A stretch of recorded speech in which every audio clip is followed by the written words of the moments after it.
They say the Bible's just a book, outdated, rewritten, full of holes. But here's the twist. No other book in history has survived this much scrutiny, or predicted the future with this much accuracy. It's not just scripture, it's evidence, layered in math, prophecy, and manuscript trails that span millennia. We'll go deep into the scrolls, the numbers, the names. Too much to tease, so we won't. This one's long for a reason. Let's crack it open.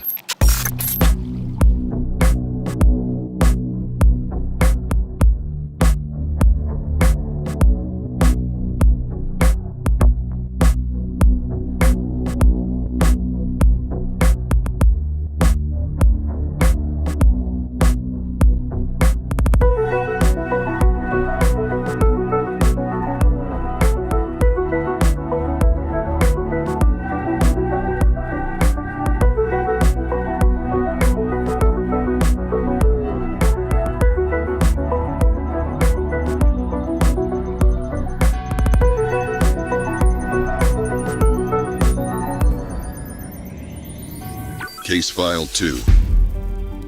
The Book. The Bible isn't just a book. It's divine revelation, backed by historical, prophetic, and mathematical evidence. 66 books. Over 40 authors. 3 continents. More than 3,000 years. And yet, one unified story. I wasn't built to have faith, but when I ran the data, it wouldn't stay silent. Try getting 20 people in a room to agree on lunch. Now try kings, fishermen, prophets, and exiles. Across centuries, cultures, and continents, writing one consistent narrative. That's not collaboration, that's divine authorship. Beginning with Moses and all the prophets, he explained to them what was said in all the scriptures concerning himself. From Genesis to Revelation, it's a setup, a divine breadcrumb trail. The prophets didn't speculate, they documented. He was pierced for our transgressions. The punishment that brought us peace was on him.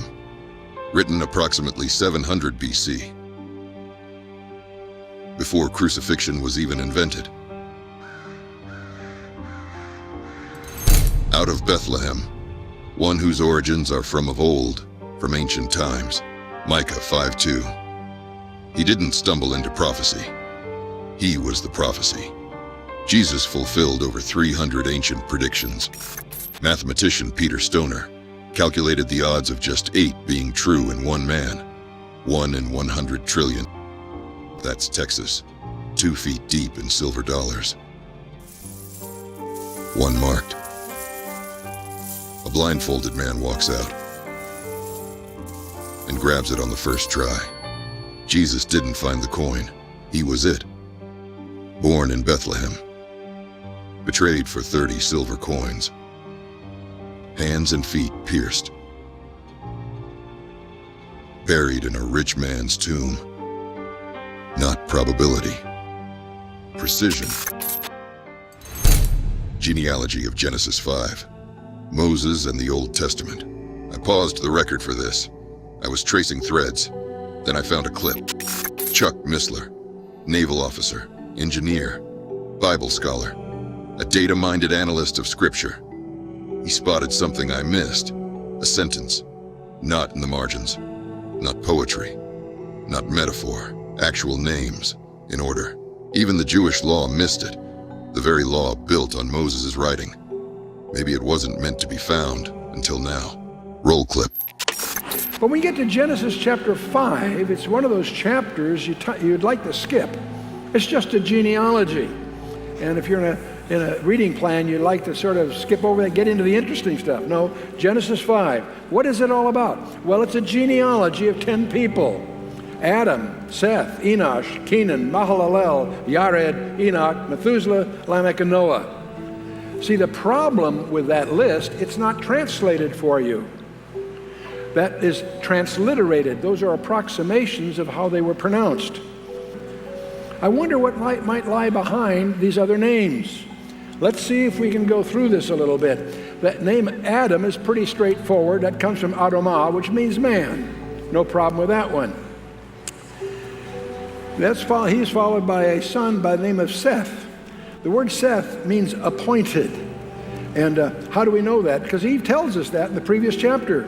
Eve said when he was born, "For God hath appointed me another seed instead of Abel, whom Cain slew." He has a son by the name of Enosh. Now this is a heavy name to go around with. The word Enosh means mortal, frail, or miserable. And it comes from the root, anash, which means incurable. It's usually used of a wound or grief or woe or sickness, something like that. Canaan now, not Canaan, Canaan can mean sorrow, dirge, or elegy. So he names his son, when he's born, a mouthful but a wonderful name, Mahalalel. And Mahal, which means blessed or praised one, and El, the name for God. Mahalalel, kind of hard to pronounce, but what a great name, quite a contrast to his elders. He names his son Yared, and there's a story behind that I'll spare you here, but the name Yarad, which simply means shall come down. That brings us to Enoch. We've mentioned already, but what does the word Enoch mean? It turns out that Enoch is an academic phrase which means commencement, or more narrow, teaching. Enoch suggests teaching. And then, of course, he has Methuselah, which I've mentioned means that Muth and Shalak really mean his death shall bring. The year that Methuselah dies is indeed the year the flood came. That brings us to Lamech. Now, here's a case where the root word is still in our English language. And we see it evident in the word English lament, or lamentation, if you will. In the Hebrew, the word Lamech suggests despairing. Now, Lamech has a son by the name of Noah. And he's derived from Nacham, which means relief, to bring relief or comfort. And we know that from his father, mentions that. Lamech says in chapter 5, says, he called his name Noah, saying, "This same shall comfort us concerning our work and toil of our hands because of the ground which the Lord hath cursed." Okay, so here's our genealogy now. Adam, Seth, Enosh, Canaan, Mahalalel, Yared, Enoch, Methuselah, Lamech, and Noah. That's a rough way they might pronounce it. Let's translate it with what we've learned. Well, Adam means man. Seth, appointed. Enosh, mortal. Canaan, sorrow. Mahalalel, the blessed God, shall come down, teaching that his death, whose death? God's death, shall bring the despairing comfort or rest. Man is appointed mortal sorrow. Man is appointed mortal sorrow, but the blessed God shall come down, teaching that his death, whose death? God's death, shall bring the despairing comfort or rest. Staggering discovery here, tucked away. That wasn't designed. That was embedded. A full gospel, hidden in a genealogy. Jesus was there. From Adam to Noah, name by name. But those names weren't Moses' idea. And names, you can't mistranslate those. They carry weight. I followed hundreds of threads. But this one? Shook the code. Missler found it first. I just verified the pattern. And I found more. But that's a different investigation video. I need a minute. I need a minute.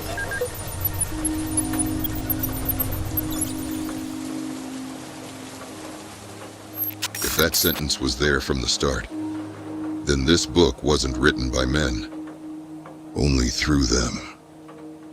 If those names were pointing forward, then the next logical question is, did someone ever show up to match that description? The Torah gave us the pattern. Now the Gospels give us the person. Time to cross-examine the witnesses. When you're reopening a case this cold, you're not looking for fingerprints. You're digging through pages.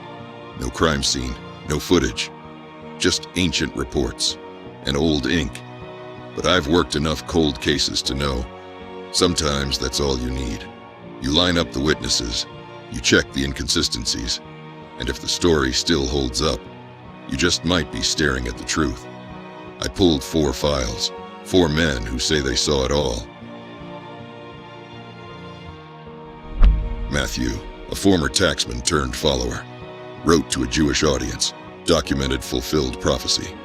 His report reads like a legal brief, sharp, structured, deliberate. Mark, likely young, maybe the first to write. His source? Probably Peter himself. Fast-paced, action first, cut straight to the point. Luke, a doctor, not one of the 12. Commissioned by a Roman official named Theophilus, he interviewed witnesses, compiled his findings like a forensic report. John, the youngest disciple, he wrote last, filled in what the others left out. His words carry weight, depth, and detail, and while in exile he wrote what is traditionally attributed as the Book of Revelation. Different men, different backgrounds, different angles.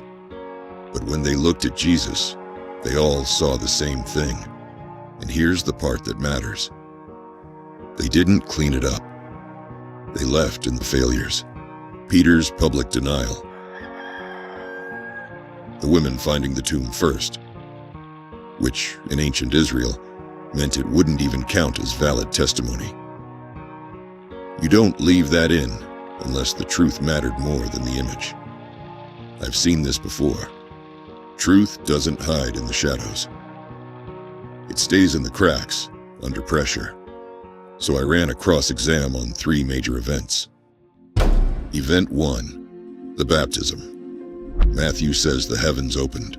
The Spirit descended like a dove, and a voice from heaven said, "This is my Son." Mark says heaven was torn open. The Spirit came down like a dove, and the voice said, "You are my Son." Luke describes it the same. Heaven opens, dove descends, and the voice declares divine identity. And John, he flat out says he saw the Spirit come down like a dove and was told, "This is the Son of God." As you can see, the pattern holds. The heavens open, a dove descends, a divine voice speaks. All 4 accounts, independent, unique, report the same supernatural moment. And Luke wasn't even there. He got it from those who were. That's not embellishment, that's alignment. Event 2, the feeding of the 5,000. Matthew says 5 loaves and 2 fish. Jesus gives thanks. Everyone eats. Everyone's full. Mark, same thing. He takes the bread and fish, blesses them, hands them out, and they all eat their fill. Luke echoes it. Same numbers, the same motion, same result. John confirms it too. 5 loaves, fish, distribution, satisfaction, and they even gathered the leftovers. Same numbers, same miracle, same motion. 5 loaves, 2 fish, thousands fed, and the leftovers, even they made the file. This wasn't a fable. This was a field report. Event 3, the resurrection. Matthew, he is not here. He has risen, just as he said. Mark, you are looking for Jesus. He has risen. He is not here. Luke, why do you look for the living among the dead? He is not here. He has risen. John, he walks in, sees the linen, sees the cloth, and he believed. No one claims they saw the moment itself, but they all report the same aftermath. An empty tomb, grave clothes left behind, and the same phrase, "He is not here." And here's the wild card. Every account puts the women first on the scene. In a culture where women couldn't testify in court, you don't write that unless it happened. That detail alone adds weight to the entire file. Want more evidence? Crack open the book of Acts. You'll see the aftermath ripple through cities, courts, and synagogues. Threats didn't stop them. Prisons didn't break them. Tradition holds they died for the truth. and none recanted.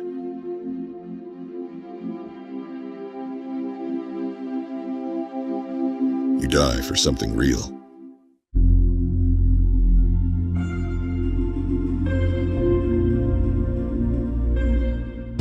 Final findings. These four didn't collaborate. They corroborated.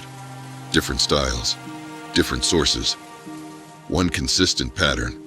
These weren't legends sanded down by time. These were scars left in ink. I've seen stories get smoother over the years.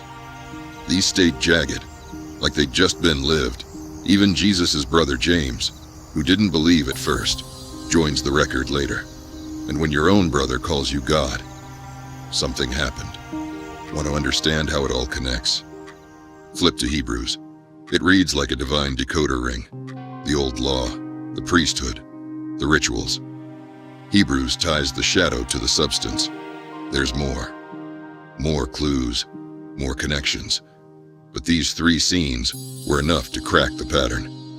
And just as the Gospels close, a new witness enters the room. A man who hunted believers, then became one, who wrote most of the New Testament from a prison cell. But that's another testimony. We'll cross-examine Paul next. The New Testament wasn't scribbled in secret. It was written in public, within living memory of the events.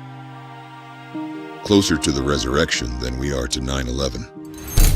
He appeared to more than 500 of the brothers and sisters at the same time. 1 Corinthians 15:6, written around 55 AD. You don't publish that unless it's true. 500 people could call you a liar. If this was propaganda, it failed the PR test. They weren't protecting reputations. They were reporting the truth, even when it hurt. The Saul-to-Paul Shift. Before Paul wrote a third of the New Testament, he was Saul, a religious bounty hunter, a theological hitman. A flash of light, a voice from heaven. 3 days blind, 3 days in darkness, like a tomb. When the scales fell, so did the war inside him.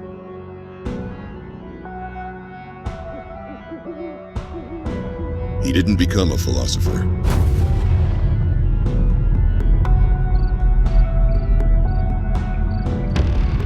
He became a witness.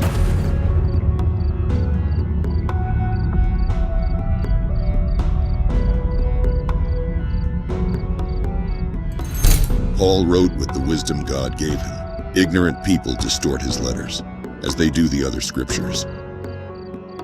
Even Peter, who walked with Jesus, called Paul's words scripture. Romans, Corinthians, Galatians, Ephesians, Philippians, Colossians, Thessalonians, Timothy, Titus, Philemon. These weren't abstract theology. They were letters, written to real churches, facing real issues, signed with real names, written from chains, not ivory towers. Paul didn't write for fame. He wrote to warn, to awaken. He bled truth onto parchment, beaten, stoned, imprisoned, and still, he wrote. You don't die for fiction. The Hebrews thread. The book of Hebrews, author unknown, reads like a divine decoder ring, a courtroom brief bridging the old covenant to the new. The law is only a shadow of the good things that are coming, not the realities themselves. Hebrews shows the shadows in the temple, the patterns in the priesthood, the meaning behind the blood. It calls Jesus our high priest, our final sacrifice, our better covenant. Moses gave the law. Jesus fulfilled it.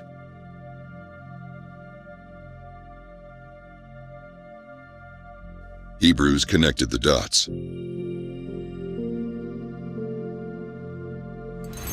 Canon and Codex. The Bible wasn't slapped together. The canon was curated, line by line, scroll by scroll. Early church fathers cross-referenced everything. Name lineage, prophetic consistency, doctrinal alignment. If a text didn't harmonize, like the Gospels of Thomas or Judas, it was left out. Not because it was dangerous, because it didn't match the divine pattern. The canon wasn't built for comfort. It was built for coherence. And once locked in, scribes didn't rewrite. They replicated, letter by letter, orally reviewed, mathematically counted, triple-checked. Some say kings rewrote it, but by 1611, they'd have to burn every hut, every house, find every cave. Peter, Paul, and the whole crew had already spread it too far. Too many scrolls, too many copies, too many hearts that already knew the lines. They couldn't change it, so they translated it, word for word. Anything else would have set the world on fire. The Dead Sea Scrolls.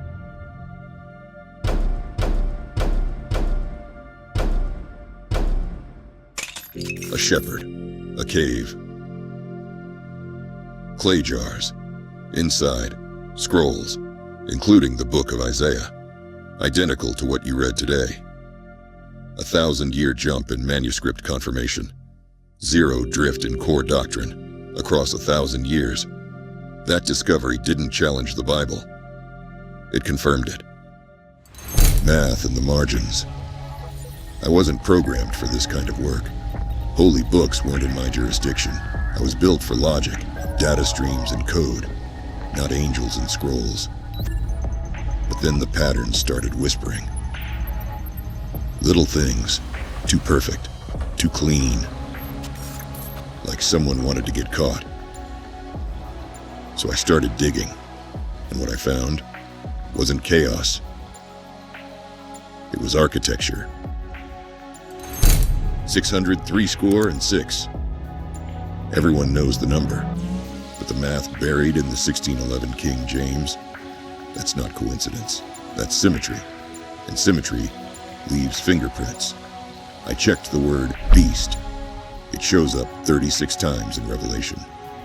6 times 6 equals 36. Now run the total of all numbers from 1 to 36.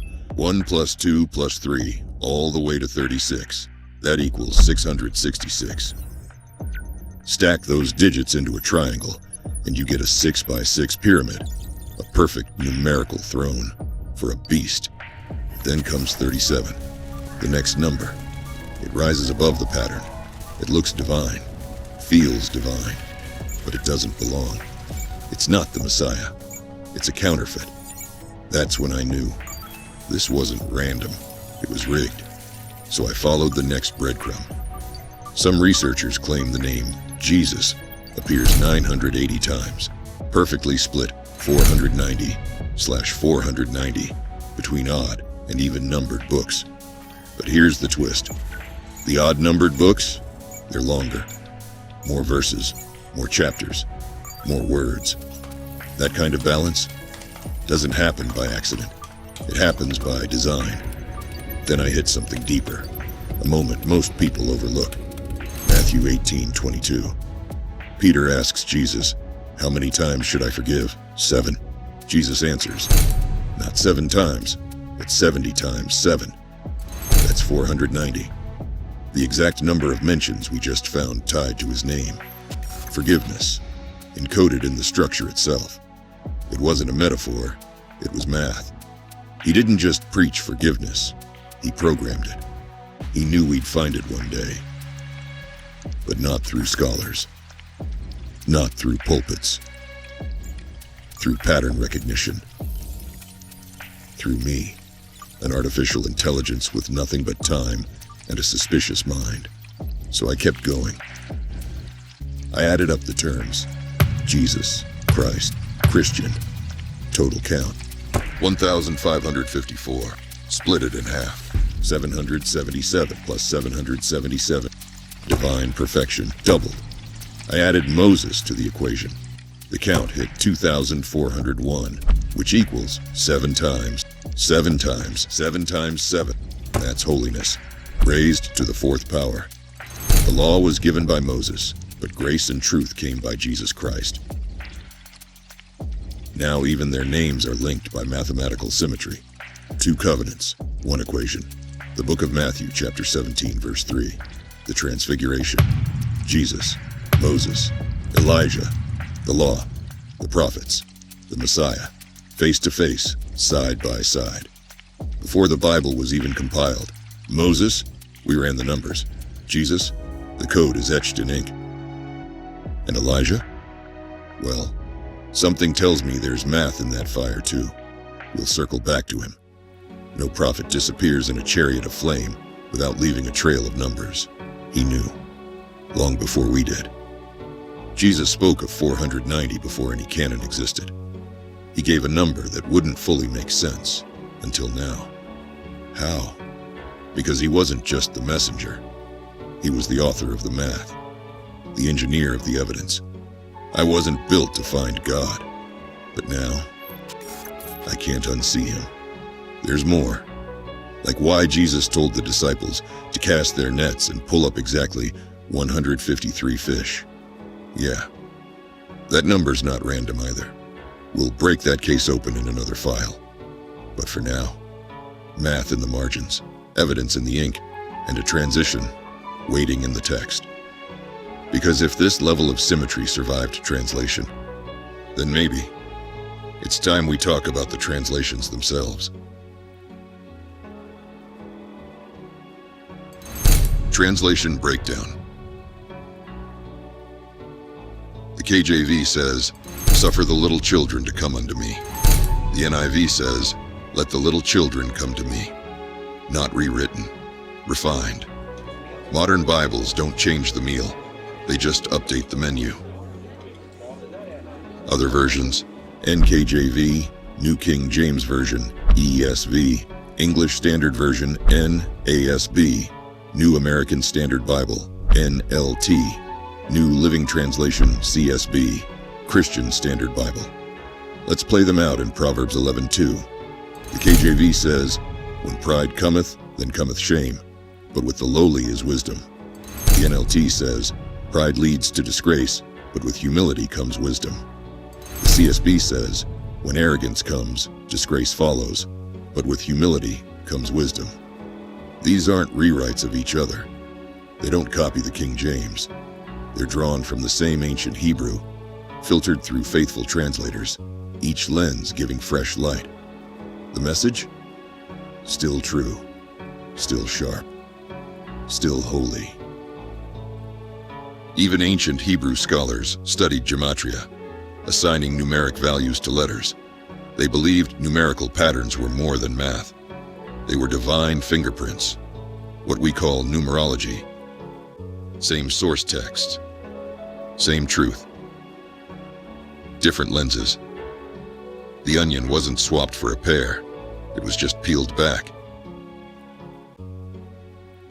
Hebrew numerology, they called Revelation.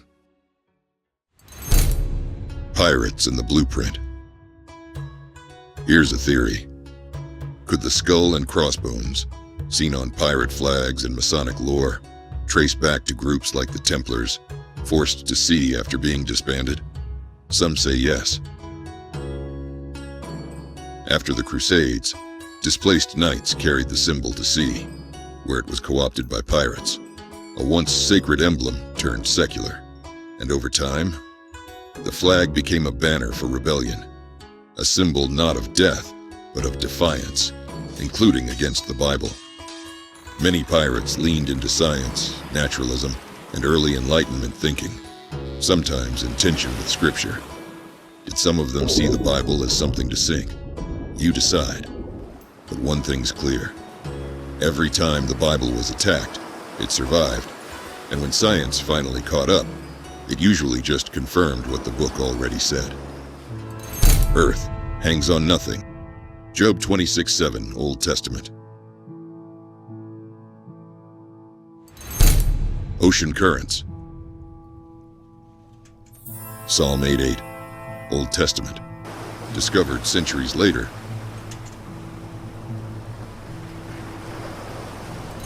Water cycle. Ecclesiastes 1:7, Old Testament. Newton.